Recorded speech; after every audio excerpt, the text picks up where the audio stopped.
Nous connaissons Simon Yovini.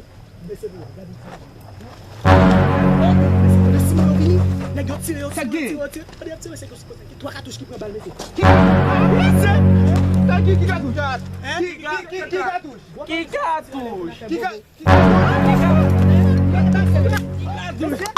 Oh, no, no, no, no.